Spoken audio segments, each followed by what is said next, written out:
E aí, galera, esse é mais um episódio do Maldita Politicagem, episódio número 102, que vamos falar sobre as raízes religiosas do Partido dos Trabalhadores, mais especificamente das raízes católicas, né, dos grupos católicos que estiveram na fundação, que estão relacionados na história da criação do PT. Para isso, nós contamos com a colaboração da Raquel Elorza, né, grande Raquel Elorza, que participou durante muito tempo do PT, lá numa grande cidade do interior de São Paulo, Luiz Domingos, em Lins.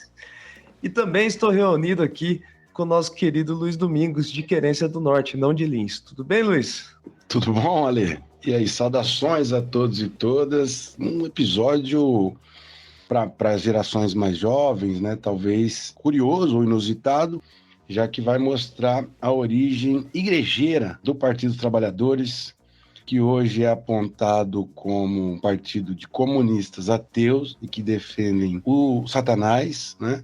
Ele tem essa história importante, essa coluna que vem da Igreja Católica Progressista. E existiu, e até existe, mas ela foi muito mais forte em outro período. É isso que nós vamos contar hoje. Beleza, Luiz. Nós temos alguns comentários dos episódios anteriores que a gente precisa lidar aqui, né? O Bin, que eu não me desculpe, perdão aí, mas eu não sei o nome, né? Não é o Bin do Big Brother, provavelmente, não, né? Acho que não. Não, né? Falou que o último episódio traz uma das melhores análises que ele já viu sobre política, sistema político brasileiro. Então, veja só. Obrigado, Bin, pelo comentário. O Homer perguntou, o Homer Motinha, né? Grande Homer, perguntou quando que a gente vai montar um grupo de pesquisa com a curadoria sádica dos assinantes, né? Essa é uma boa ideia que a gente tem em mente, sim, viu, Homer? Em breve a gente traz alguma novidade. O Bebeto, que eu também não tenho informações sobre o sobrenome. Também não é o Bebeto da Copa de 94, não, né? Se for o Bebeto, então um agradecimento especial, mas enfim, né, sem brincadeiras, não é o Bebeto. O Bebeto deve estar em algum grupo. Esse Bebeto virou deputado de direita, né? Não é? Ele deve estar em outro nicho, né? Em outro tipo de podcast ouvindo aí. Ele falou que nós somos entre os melhores da política brasileira. Aí nós temos aqueles que foram cavucar as cidades em torno de Pitanga, veja só, né? São os ouvintes engajados, né? O Bernardo Piloto disse que ele escolhe Palmital para passar o final de semana dele, né? Ele já foi 2 vezes lá visitar assentamentos do MST. E o Geraldo, grande GG, né? Staub, foi procurar a origem do nome Roncador e falou que é uma homenagem ao volumoso rio da região, que produz forte barulho em dias de chuva. Então, Roncador tem esse curioso nome por causa do rio e do seu barulho, né? Caramba, hein? Mas é muita contribuição interessante aqui, né? Quem que diria que Roncador vem do barulho do rio, né? Pois é. Bom, Luiz, tem uma imagem inicial pra gente contar essa história, essa raiz católica do PT? Sim, só antes da imagem inicial, esses comentários que estão elogiando o conteúdo da análise da política brasileira provavelmente estão baseados no episódio anterior, 101, que foi a explicação da origem do Centrão com André Zygmunt. Então, os méritos são mais do André Zygmunt do que propriamente nossa, né? E quem não escutou, escuta lá que ele explica isso, fruto da tese de doutorado dele. Mas vamos lá para o episódio de hoje, que é a explicação dessa origem católica do Partido dos Trabalhadores. Existe um cara que foi uma figura forte dos governos Lula e Dilma, mas especialmente do governo Dilma, que atuava muito nos bastidores, foi ministro da Secretaria-Geral da Presidência de 2011 a 2014 e que era visto por muitos como um hábil assessor da Dilma, um cara frio, um cara muito pragmático e que está muito distante dessa imagem do PT, cuja origem é católica. Mas ele foi ministro, portanto, alto cargo, né, no governo brasileiro recente. Ele teve a sua origem aqui, na província de Curitiba. Lá na década de 60, ele fez filosofia na Universidade Federal do Paraná e teologia na Pontifícia Universidade Católica do Paraná, além de ter também feito uma passagem como seminarista. Esse é um dos grandes organizadores das comunidades eclesiais de base aqui em Curitiba, e nós vamos explicar o que é isso. E ele atuou na periferia da cidade, e aí eu peguei esse relato do Luiz Belmiro, cujo pai conheceu e atuou nessas comunidades lá na década de 70, e ele ajudou a organizar no Boqueirão. E aí se faziam reuniões nas casas dos fiéis da Igreja Católica com cartilhas Assim como tem a cartilha da campanha da fraternidade, da CNBB, quem vai à Igreja Católica sabe que todo ano a Conferência Nacional dos Bispos do Brasil faz um tema de campanha da fraternidade para a igreja levar para os seus fiéis, a Igreja Católica. E naquela época, nos anos 70 e 80, isso era feito em paróquias e em casas de fiéis, e se levava uma cartilha que discutia lá a Constituição do Brasil, a nova Constituinte que estava sendo pensada e depois elaborada, discutia problemas de moradia, problemas de acesso à saúde. Então, esse cara foi o Gilberto Carvalho, que quem conheceu a história recente dele jamais diria que ele tinha sido ex-seminarista, enfim, porque ele era um indivíduo muito frio, muito distante do perfil do padre ou do militante católico, né? Aquele político até para alguns meio maquiavélico. Mas o Gilberto Carvalho, um dos fundadores do PT, ministro da Dilma, atuou pesadamente na organização dos fiéis católicos aqui na periferia de Curitiba. Essa é a imagem inicial, para vocês terem uma ideia de quem que é dessa vertente da origem do PT. Bonito, bonito. Você tá treinando storytelling na frente do espelho de casa? Tô fazendo um curso, tá me tirando? Então, o episódio de hoje, no primeiro bloco, vai trazer essa relação, né? Quais são os grupos que estão ali relacionados com a origem desse partido, né? Do Partido dos Trabalhadores. O caráter teórico também, as ideias, né, por trás disso, a teoria da libertação, né, a famosa teoria da libertação.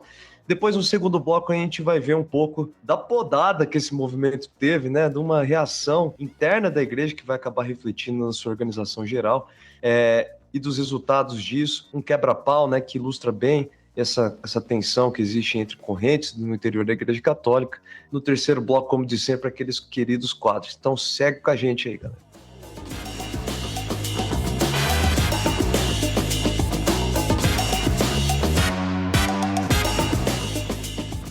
Bom, Luiz, já é bastante conhecida a origem heterogênea do PT, né? Grupos de vários locais, tipos de trabalhadores diferentes, inclusive da igreja, estão reunidos em torno dessa pauta que depois foi se chamada de socialismo democrático, né? Vamos tentar enfiar ali o respeito à democracia, luta pela democracia, né?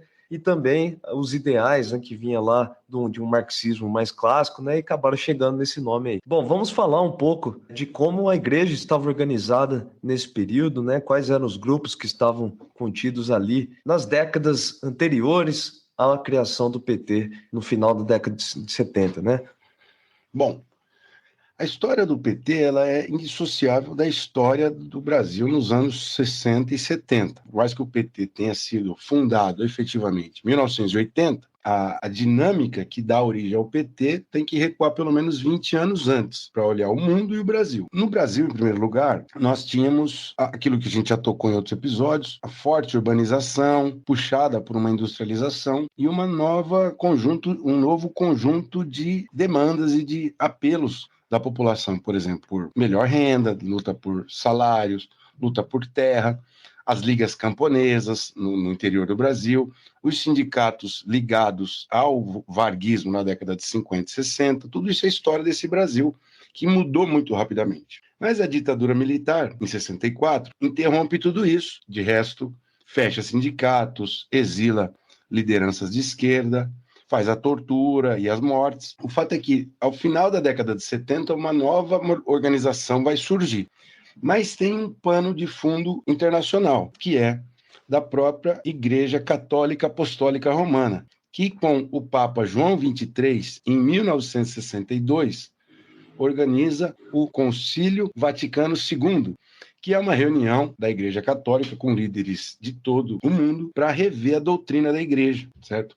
E o Concílio Vaticano II vai apontar para duas direções importantes, que é, primeiro, a necessidade de contar com leigos, isto é, com não padres no trabalho de evangelização, né, pessoas que não têm formação, mas que são fiéis da Igreja, e com aquilo que se chama doutrina social da Igreja, que é a preocupação com os pobres, com os desassistidos, no trabalho de evangelização, né? Então, essa ideia de apelar para as necessidades de melhorar a partilha do trabalho humano, da riqueza humana, isso tudo passa a permear a doutrina da Igreja depois do Concílio Vaticano II. Quem quiser, vale a pena buscar, por exemplo, uma das encíclicas resultantes do Concílio Vaticano II é a Gaudium et Spes, que é a esperança e alegria, traduzindo, que tem ali uma coisa que parece dialogar fortemente com os trabalhos, por exemplo, do Manifesto Comunista, né? Você tem ali uma visão de que os pobres precisam aparecer como direito a participar da sociedade, a participar da divisão dos frutos do trabalho.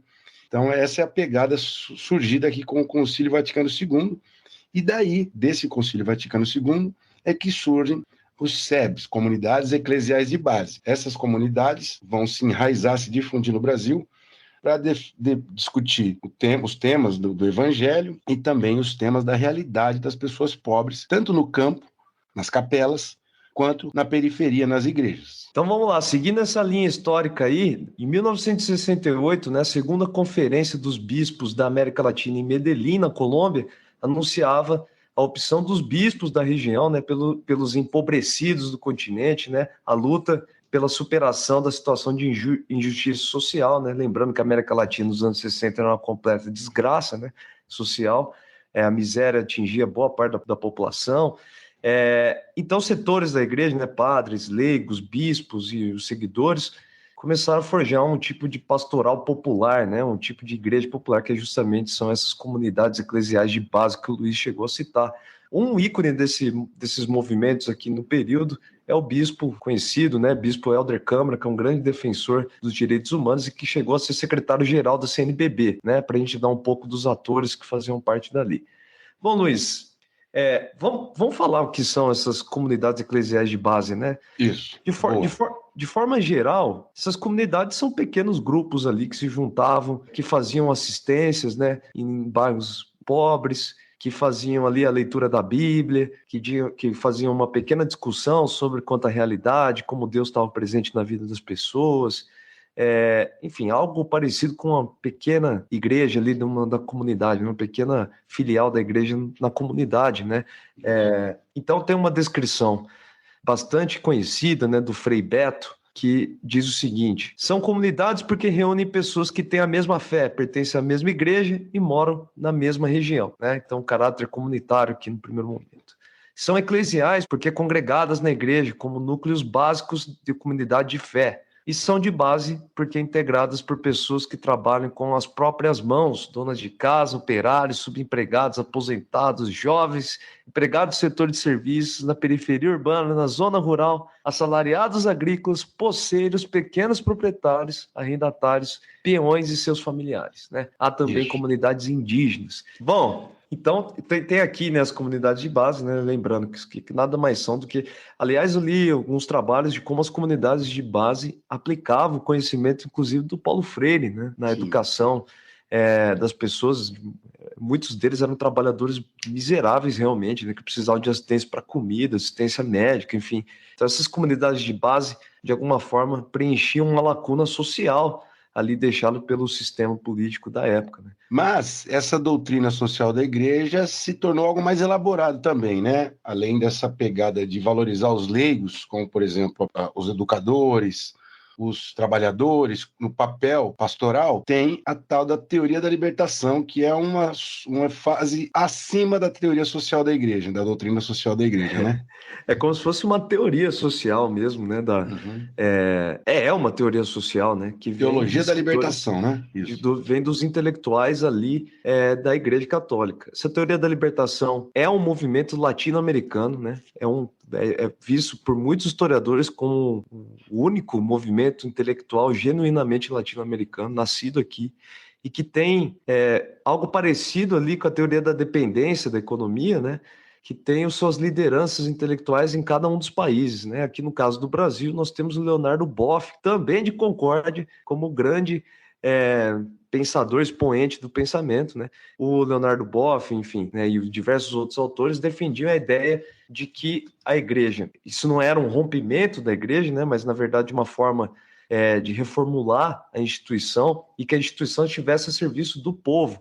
Então era uma combinação ali com mandamentos da esquerda mesmo, né, da esquerda marxista, trabalhista, etc., de como o mundo social, de alguma forma, traz uma série de injustiças, né, uma série de problemas estruturais e que o cidadão precisa lutar contra essa estrutura, contra essa realidade, ao mesmo tempo que isso está inserido dentro dos valores tradicionais, alguns valores tradicionais da Igreja Católica, né, como a coisa da solidariedade, né, a coisa do assistencialismo, etc., né?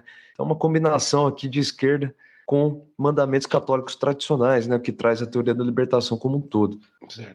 Então, nós temos aqui um caminho que vem vindo, típico, próprio da igreja, dos seus pensadores, lá ligado à hierarquia da igreja em Roma, que defende essa incursão da evangelização por meios populares preocupados com o problema da desigualdade. Aliás, a América Latina é um espaço especialmente fértil para isso, porque aqui é a maior região católica fora da Europa e com alta desigualdade social. Então, é uma coisa que se encontra, né? Não é muito difícil defender esse papel, mesmo buscando os textos bíblicos. É fácil aproximar a Igreja Católica da questão da desigualdade e a região da América Latina é favorável a isso. Aliás, Luiz, esse ponto é fundamental, porque é justamente essa a motivação desses intelectuais, né, inseridos no interior da Igreja Católica, era de fazer uma leitura cristã, católica, para a nossa sociedade, para a realidade nossa aqui da América Latina, né? Não pautada excepcionalmente nos acontecimentos das grandes entidades europeias, etc., né? Então, é justamente essa motivação maior dessas cabeças aqui por trás da teoria da libertação. E esse trabalho, ele começa nos anos 60, portanto, já totalmente ligado ao próprio Concílio Vaticano II, e aí, nesse período já, início dos anos 60, surgem organizações importantes, como já falei, as ligas camponesas, que era ligada aos militantes de esquerda, mas também Juventude Universitária Católica, nomes fortes, depois não vou mencionar outros, mas eu sempre lembro da Benedita da Silva, que atuou muito no movimento de camponês e ligada à militância católica em 1961, 62. Mas a partir da destruição que a ditadura fez sobre os partidos de esquerda, a luta armada no campo e nas cidades, né, os grupos do Marighella, do Lamarca, a ditadura dizimou esses grupos. A única organização que ela não destruiu foi a Igreja Católica, né? Então, os que sobraram da luta armada e da militância de esquerda, que não estava no MDB, né, resistindo contra a ditadura, no meio do Estado, o que sobrou daquilo ali foi militar na guarda-chuva da Igreja Católica. E aí isso começa em 1977, 1978, 1979. E aí há uma forte conexão entre a esquerda, a antiga esquerda que estava lutando na década de 60, e a Igreja Católica, exatamente nesse espaço que são as comunidades eclesiais de base. Vale mencionar uma página importante aqui, é a nomeação do Dom Paulo Evaristo Arnes como arcebispo da Arquidiocese de São Paulo, na década de 70. Ele vai criar uma operação periferia, e dela nasce o Clube das Mães. O Clube das Mães era um grupo de mães que iam nas igrejas da periferia de São Paulo fazer trabalho de evangelização, discutir com as mães, ensinar a fazer tricô, né? Há muitas militantes que foram presas e torturadas que foram inseridas nesse Clube das Mães e iam na periferia discutir temas da Igreja Católica, tricô e política. Isso é muito importante. Do Clube das Mães surge um movimento custo de vida, que é um forte movimento que contestava a inflação no final dos anos 70 e que está na base de fundação do PT, certo? Então, vejam que tem uma relação entre a doutrina da igreja e o surgimento de um movimento social urbano de base horizontal, né? Não tinha hierarquia entre as mães, e daí surge o movimento custo de vida. Então, essa é a história que começa mesmo essa convergência entre a Igreja Católica e o PT e párocos, né? Padres tiveram um papel importante nisso. Você citou o Helder Câmara e o Evaristo Arnes. São nomes famosos, muitos de vocês já ouviram falar, que estavam nessa história. Ô Luiz, uma pergunta. O Frei Beto que a gente está citando aqui é o mesmo Frei que ajuda o Marighella no filme dele? Sim. O Frei Beto, ele era um frade dominicano que ajudou a ALN, Ação Libertadora Nacional, que foi criada e comandada pelo Marighella. É ele mesmo. Importante, ele é uma das relações mais próximas, porque muitos militantes católicos resistiam a ingressar na luta armada, mas existiram casos isolados de militantes que tiveram fortes conexões, embora não tenham ficado lá no campo lutando, ou na cidade com arma, apoiavam, davam apoio logístico, escondiam e assim por diante. O Frei Beto participa disso, sim. Eles ajudavam a manter os caras vivos, né? Porque escondia os caras dentro da igreja, etc. né? Tem nomes bem famosos da história das SEBs com o PT. Vamos citar alguns aqui, do Gilberto Carvalho, que nós mencionamos na abertura, Frei Beto, Patrus Ananias, que foi governador de Minas Gerais, a Marina Silva, que estudou para ser freira e depois abandonou pela militância lá no Acre, Chico Alencar, do Rio de Janeiro, que hoje já é deputado do PSOL, ele participou da Juventude Católica. Olívio Dutra, gaúcho, começou a militar por influência dos padres da sua cidade natal. Benedita da Silva também militou no movimento católico em defesa dos favelados, lá na periferia do Rio de Janeiro. Depois a Benedita virou evangélica, assim como a Marina. Mas vejam como existem altos nomes da política de esquerda no Brasil que tem a sua militância nascida no seio da Igreja Católica, como esse que nós mencionamos aqui. Isso para não falar de centenas ou milhares de pessoas que trabalharam nisso e militaram, né? A irmã Araújo, aqui em Curitiba, que também militou com Gilberto Carvalho, tem posto de saúde com o nome dela lá no Boqueirão. Então, existem pessoas que não vieram a ser políticos famosos, mas que trabalharam nisso. No Tem Tabela, a gente caminha para isso, né? Vamos ter informação do Tem Tabela ali? Quer que eu falo? Tem Tabela diz o seguinte... Claro, eu tava louco para... Tava preparando para anunciar, e você falou. Ah, então deixa eu fazer. Só no nome do maluco aqui, eu já não sei falar o cara. Scott Waring. Scott Waring, um americano que estudou a relação entre igreja e política no Brasil, ele dizia que havia estimativas de 80 mil SEBs espalhados ao redor do Brasil, na cidade e no campo, juntando 2 milhões de pessoas. O Pierucci, Antônio Flávio Pierucci, um importante sociólogo da religião no Brasil, estimou que em 1974 seriam 40 mil e em 1979 ele converge com o valor do Waring, 80 mil SEBs. Você imagina num Brasil, né, naquele período, que não tinha a facilidade de acesso aos rincões, não tinha estrada, não tinha comunicação fora dos grandes centros urbanos, a importância dessas SEBs, dessas comunidades, nas igrejas e capelas, para evangelizar e discutir a condição de vida das pessoas. É uma coisa gigantesca mesmo, né? Jarbas Passarinho, um político conservador, dizia que os SEBs chegavam a 200 mil no Brasil. Obviamente, ele estava fazendo um alarme para mostrar que a importância da esquerda católica no Brasil profundo. Então, esse é um fenômeno constitutivo, em primeiro lugar. Isso que é importante. As SEBs, elas constituem um novo tipo de organização religiosa e de movimento social, algo absolutamente novo na história brasileira, né? Dada a sua difusão, a teia gigantesca que ela representava naquele período da década de 70 no Brasil. E isso está na base do PT. Vai surgir muitos dilemas, né? Porque você vai ter movimentos religiosos atuando ao lado de movimentos egressos da guerrilha, ao lado de feministas, né? As feministas e movimentos negros, tudo isso está no bojo que estrutura o nascimento do PT. Mas a SEB é a coluna mais forte, do ponto de vista da sua base, da base social mesmo, assim.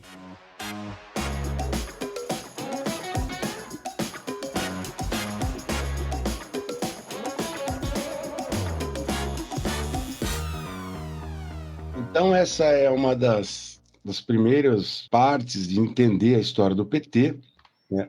Os petistas nascem de 3 frentes da sociedade brasileira. O novo sindicalismo, do ABC, da qual surge Lula, os intelectuais de esquerda, das universidades, da militância anterior e da comunidade eclesial de base, da pastoral operária, esses grupos ligados à Igreja Católica.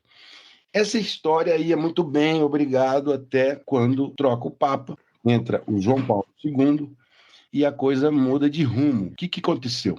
Então, é interessante, né? Como a igreja muda como se fosse também uma espécie de país, né? Realmente. E é um país, né? O Vaticano. Mas é como se tivesse trocado o governo, né? O João Paulo II representa uma reação conservadora da igreja, né? E essa reação conservadora vai ter consequências diretas nas SEBs brasileiras, né, nessas comunidades brasileiras que a gente citou no primeiro bloco. Bom, então, ali no período de abertura política brasileira, simultaneamente ali acontecia uma mudança de trajetória, de rota ali da Igreja Católica, o João Paulo II adotando uma reação, uma postura muito mais conservadora, né, com receio de que esses ideais marxistas, comunistas, estivessem se enraizando demais no interior da Igreja Católica, né? Eles temiam uma espécie de perda de força da administração central, né?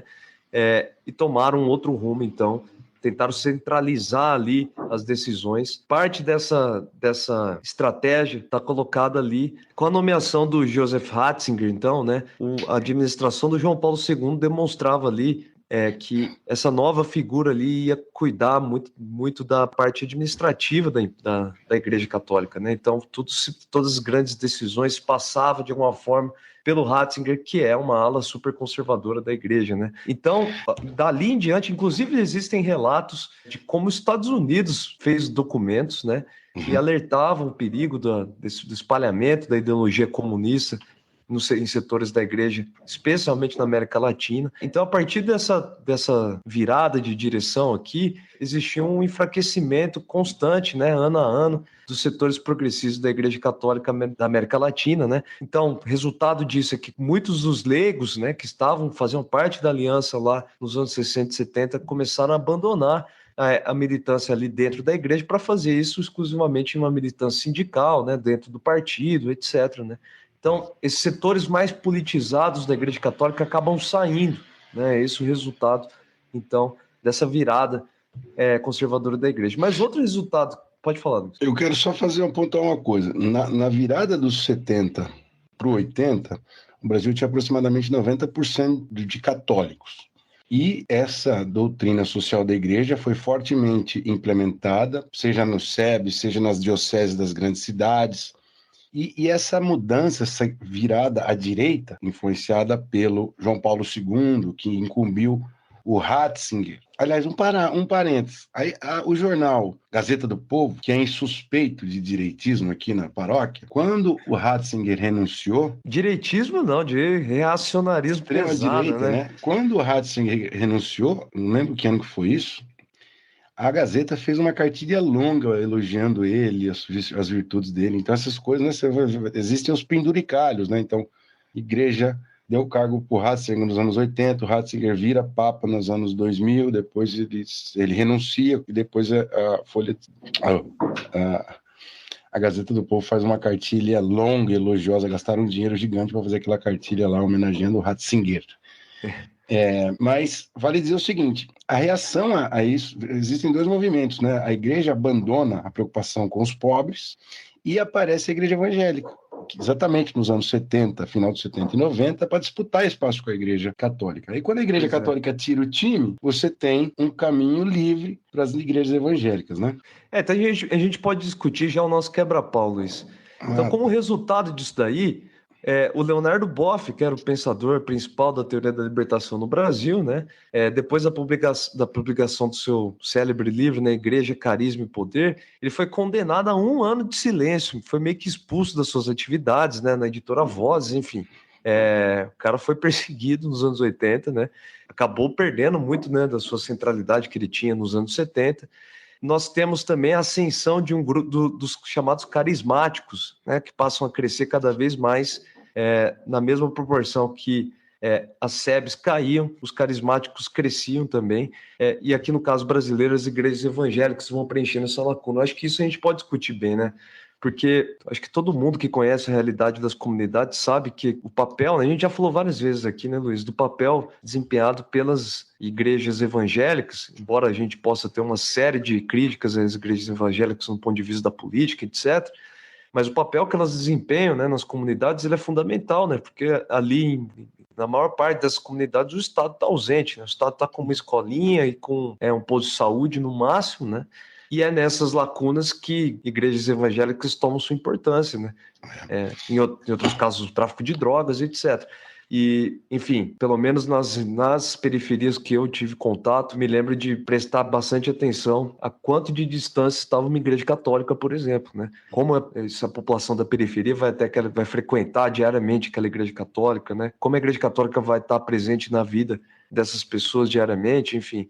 Eu acho que nessa lacuna as igrejas evangélicas acabaram crescendo, né? Exatamente. Eu acho que a história teria sido outra, provavelmente, se não houvesse uma mudança tão drástica na hierarquia, na alta cúpula da Igreja Católica, a respeito do papel da igreja no cuidado com os pobres, e essa mudança, enfim, fica guardada na conta do João Paulo II. Provavelmente as igrejas evangélicas iam crescer, iam se desenvolver, mas não com tanta força, né? Além do mais, uma característica importante que é difícil para qualquer partido manter é essa preocupação com as bases, de ouvir as pessoas de baixo. E qualquer partido passa por mudanças que vão fazer com que as bases tenham menos importância, e o PT passou por isso. Agora, o enfraquecimento do SEB, das comunidades eclesiais de base, também aponta para isso, né? Cada vez menos capacidade de ouvir as pessoas de baixo. Porque a esquerda dos anos 50 e 60 no Brasil, ela sempre era mais ligada à estratégia vanguardista, aquela coisa que a gente já falou do leninismo, que é a liderança forte conduzindo as massas. Os SEBs, influenciados por também outros grupos de esquerda, o maoísmo, que na China defendia ouvir os pobres, né? Essa dinâmica foi se extinguindo muito rapidamente, não só do PT, mas da própria dinâmica dos movimentos sociais periféricos, né?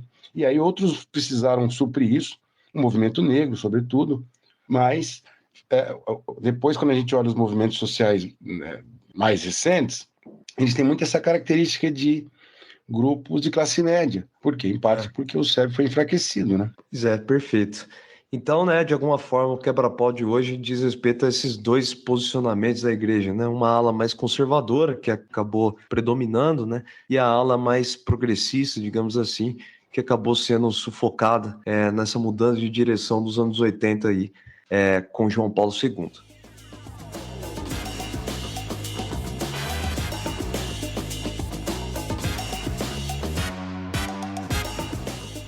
Alessandro, no dia que nós estávamos preparando esse episódio pela primeira vez, né, como começamos, eu fui pego de assalto por uma informação de que havia fortes evidências de um papel destacado na cidade paulista nessa história. Aí eu fiquei desconfiado porque eu não aceitava a competição com a sua cidade em relação à minha. Fui procurar e achei um documento hospedado no site da PUC de São Paulo, que tinham dezenas de reuniões realizadas no interior paulista. Jales, Ribeirão, Campinas, Piracicaba, todo mundo lá fazendo reunião de trabalhador do campo, da indústria, ferroviário e padre. Um monte de reunião, mas tem um papel aqui para Lins. Eu queria saber dessa história. Lins aqui é protagonista, então. Então, ó, antes de contar a história, eu queria deixar agradecimento de novo, né, para Raquel Elorza, que nos ajudou contando essa história. Eu consultei um vídeo, né, que está disponível na internet, onde o João Pimenta e a ex-prefeita Valderez Moya, né, ex-prefeita de Lins pelo PT, contam a história desse ocorrido aqui, né? Parece que desse caos. No dia 24, então, aconteceu de querência o caramba, então, né? O baralho. Hoje aconteceu em Lins. O dia 24 de janeiro de 1979, né, um grande congresso dos trabalhadores metalúrgicos, mecânicos e de material elétrico do estado de São Paulo ocorreu na cidade de Lins. E ali se reuniram trabalhadores de todo o estado, né, principalmente os metalúrgicos de Santo André, que eram os mais numerosos, trabalhadores rurais de Lins, que eram muitas vezes unificados em torno da Igreja Católica, do trabalho da Igreja Católica, né. Nessa reunião saiu a famosa Tese de Santo André Lins, né, e ressaltavam ali a importância, né, e a concordância da criação de um partido dos trabalhadores que representasse todos os trabalhadores, né? Por isso, né, eu nasci em Lins e desde quando eu era criança existia essa, apesar de hoje ser uma cidade de 90% bolsonarista, existia essa história de que o PT havia sido criado em Lins, né? Lógico, existem vários episódios que podem ser vistos como criadores do PT, né? Mas um desses episódios ocorreu em Lins, então nessa tese Santo André Lins. Lins é uma cidade, para quem não sabe, cheia de trabalhadores rurais, né, camponeses mesmo, e esses trabalhadores rurais de Lins e os trabalhadores urbanos de Santo André representavam esse pacto de trabalhadores paulistas, portanto, né? Dizem que até todas as lideranças do PT estavam presentes, inclusive o Lula. E aí uma coisa interessante que eu nunca tinha parado para pensar, né? Essas reuniões ocorreram no Salesiano, né, que é uma instituição de ensino da Igreja Católica, e os trabalhadores depois que se encontravam, iam lá na reunião, na coisa séria, eles iam para um churrasquinho de igreja na igreja de São Benedito em Lins, que é uma igreja bastante tradicional da periferia de Lins, né? Porra, que história bacana. E eu nunca soube, nunca tinha parado para pensar que toda igreja existe igreja de São Benedito em toda a cidade, e a igreja de São Benedito é sempre na periferia, porque é sempre da população negra, né? São Benedito é a santidade negra, né? Representa muito, acaba representando muitos trabalhadores, né? Que vão para a cidade. Isso está presente também nesse vídeo que eu consultei para quem quiser buscar lá. Então é isso, Luiz. Interessante, é emocionante. Pô, isso é bom para pensar do ponto de vista mais palpável, essa relação entre Igreja Católica, militância rural, militância urbana e o surgimento do PT. Vale dizer o seguinte, né? O PT, partido que tem muitos dos virtudes, mas também dos defeitos da política brasileira, a gente sempre tenta pontuar esses dois lados. Mas a história do PT, né, como força que mobiliza a sociedade brasileira, é uma coisa fenomenal. Tem gente que fala que é o maior partido de esquerda de origem popular da América Latina e até do Ocidente depois dos partidos europeus, né? Da segunda metade do século XX para cá, nada é tão forte do ponto de vista dessa força popular como o PT. E a gente tem um monte de dados sobre isso. O PT, de fato, foi responsável por colocar mais de 80% dos trabalhadores no Congresso do Brasil. Um Congresso tão elitizado, então você tem uma série de virtudes decorrentes do PT. Mas o episódio aqui é interessante para mostrar isso, né, que essa virtude contou com vetores próprios, vetores anteriores, né, a igreja de base, o SEB, o sindicalismo. Então, o PT é ele próprio fruto de uma sociedade em ebulição ali no final dos anos 70, nos escombros da ditadura. Então, a história é interessantíssima mesmo. Mas mesmo com a mudança, com a guinada que a igreja fez acontecer, você tem nas margens da igreja atuação ainda presente, né, na periferia, como as igrejas de São Benedito. Um dia nós vamos fazer um episódio sobre a história do MST, e a Querência vai ser protagonista, porque lá os irmãos capuchinhos ajudaram muito na criação e na estruturação do movimento do Sem Terra lá na região de Querência do Norte. Vai ser uma página importante aqui também. Então, para mostrar que existe ainda atuação da igreja nas periferias, em movimento de base, mas não, obviamente, com a mesma força do que foi durante a virada dos 70 para os 80, como nós tentamos mostrar aqui. Aliás, é preciso lembrar que o voto do PT ainda continua sendo muito importante, a participação, né, dos católicos na votação ao Lula, né, especialmente na última eleição, né? Bom, Luiz, para maldição, eu proponho aqui essa seguinte pergunta. Você acha que a escassez de representação progressista nas instituições religiosas é uma maldição no Brasil? E que essa maldição você acha que pode ser enfrentada de alguma maneira? Bah, japonês, me pegou sem preparar nada aqui, hein? Esse aqui é um papo livre. Eu acho sim, Não, eu acho que a igreja, as instituições religiosas precisam de maior representação progressista, né? O movimento negro nos Estados Unidos foi muito presente nas igrejas. No Brasil, se a gente tivesse mais padres ligados à esquerda, mais pastores ligados à esquerda, o debate era muito menos desequilibrado em favor de uma nova extremismo político, tal como é nas igrejas evangélicas hoje, né? Então é uma maldição. Eu de verdade, eu acho que essa coisa de igreja evangélica ser apoiadora do Bolsonaro ainda é um caminho muito mal explorado pela esquerda brasileira do ponto de vista eleitoral, assim. Não faz sentido pensar que todos evangélicos vão ser sempre de extrema direita, assim, né? Eu acho que isso é um campo ainda, um jogo ainda pode ser disputado, sabe? De forma mais estratégica. Eu acho que isso em partes é culpa do próprio mas não é fácil, decisões, sabe? Eu também acho que existe espaço para disputa, mas não é fácil porque o fator organizacional ele é muito difícil de se construir. O que é? Sim. Você criar a comunidade, criar a capela lá no bairro, no campo, criar a igrejinha na cidade. E a Igreja Católica, como a gente já abordou em outros episódios, ela tem muito mais dificuldade de criar uma igreja. Para você criar uma igreja é uma burocracia gigantesca. As igrejas evangélicas elas se instalam. E existe umas pipocagem de igreja evangélica na periferia, que agora é muito difícil você competir desse ponto de vista organizacional, né? Criar a estrutura, colocar a sede, fazer as missas e os cultos com certa periodicidade, 3 vezes por semana.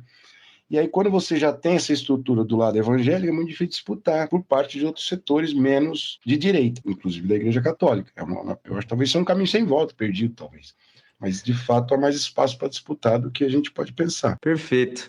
Ô Luiz, como é que era a festa de igreja lá em Querência? O que tinha para comer lá? Churrasco, a maionese. Né? Era churrasco e maionese, igual Churrasco, aqui em Curitiba? Você sabe que esse negócio, eu não sei se é ignorância minha, mas eu não me lembro de ver isso em igreja católica lá no interior de São Paulo, não. Eu me lembro de churrasquinho, de espetinho, assim, e daquelas quermesses, né, no meio do ano. Não lembro Não, lá em Querência, na festa do padroeiro da cidade, na festa da paróquia São Paulo, é um churrasco. Churrasco lá no salão paroquial, que depois arreda os bancos e solta o vaneirão pro pessoal dançar bem. É muito bom, coisa sensacional. Você afasta os bancos lá e pau. Né? Lá em Lins é um sertanejo, né? Como disse, hoje eu um não churrasco sei, hoje, na base de espetinhos, né? O que acontecia. Não, mas era o churrasco de espeto normal mesmo. Mas a minha pergunta é a seguinte: lá em Querência, o quentão que vocês tomam na quermesse do meio do ano, ele é a base de vinho ou de cachaça? Ele é a base, boa pergunta, não me lembro. Eu acho que tem os dois. Tem o de vinho, de cachaça e tem o misturadão. Tem que perguntar. Misturadão? Você coloca... Porque esse negócio de vinho, quando não tinha em Lins, até pouquíssimo tempo atrás, até algum curitibano levar essa ideia bizarra Era quentão de cana? Era só de cachaça. Não, lá você tinha um que você colocava cachaça junto com o vinho e queimava. Queima para tirar um pouco do álcool, né? E serve ele mais potente, né? Com vinho e cachaça. Sim, agora, perfeito. De cachaça pura, é por isso que vocês são desse jeito lá em Lins, né? Não, mas cachaça pura, né? Queima também, não, é com fruta, né? Colocam fruta e açúcar, etc. E qual que você prefere? Esse é o luta de gosto. Você prefere quentão de vinho ou quentão de cachaça? De cachaça eu não sou muito acostumado a tomar. Eu prefiro de vinho com um pouquinho de cachaça. Quentão de vinho, o pessoal chama vinho quente, né? Que não tem lugar lá que chama vinho quente, só vinho. Vinho quente. Eu acho que o quentão raiz ele tem que ter uma coisinha de cachaça, mas também vinho para dar uma cor, para dar um tchan, para dar um visual. Né? Mas aqui em Curitiba você vai tomar um quentão, dificilmente tem cachaça, né? Só não, na rua não tem. Um suco de uva cheio de açúcar, é uma desgraceira. Eu não gosto de quentão de vinho, não. E gemada. Bota gemada. Não, que coisa sem noção. Eu sou do time quentão de cachaça, tá? Toma o quentão e sai com o olho flamejante.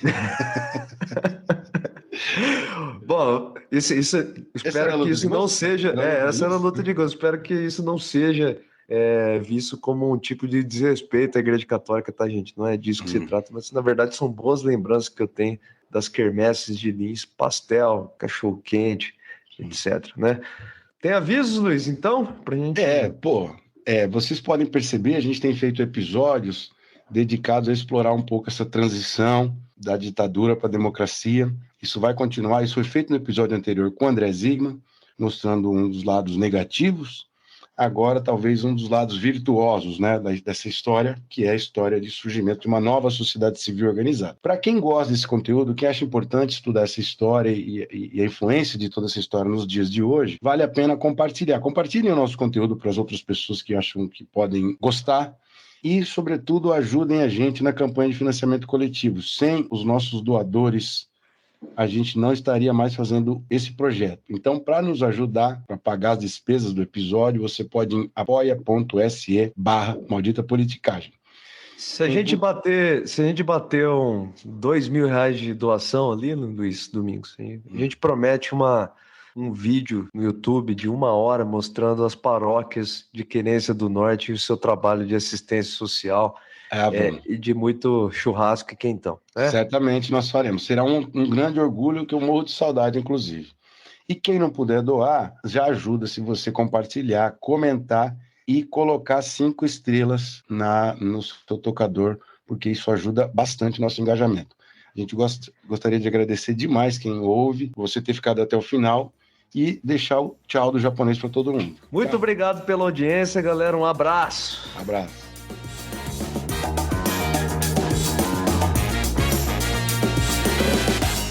O Maldita Politicagem tem roteiro e produção de Luiz Domingos Costa e Alessandro Tokumoto, edição de áudio de Matheus Bittencourt, finalização de áudio e identidade visual de Fábio Tokumoto.